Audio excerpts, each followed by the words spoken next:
ওয়ালাইকুম রহমতুল্লাহ।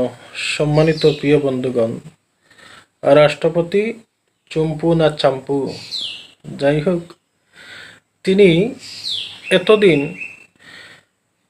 পদত্যাগ করলেন না, কিন্তু এখন তিনি হুট করে স্বেচ্ছায় তিনি দায়িত্ব ছেড়ে দিলেন।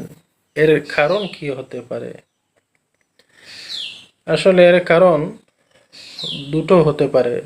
একটা, যে মেয়াদ শেষ হওয়ার পরে উনি পদত্যাগ করলে হওয়া যায় না, উনি একটা ঝামেলার মধ্যে পড়তে পারেন, তাই।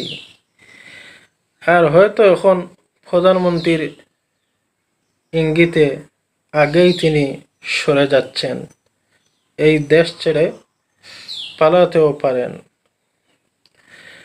তিনি প্রকাশ্যে জুলাইয়ের যোদ্ধাদের বিরোধিতা করেছেন, এমনকি তিনি আওয়ামী লীগের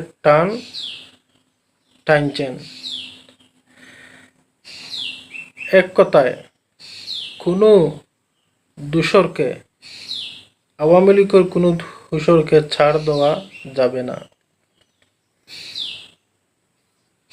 বাংলাদেশ সরকারের কাছে অবশ্যই আবেদন যে এই সমস্ত দোষরদেরকে অতি তাড়াতাড়ি আইনের আওতায় আনা হয়।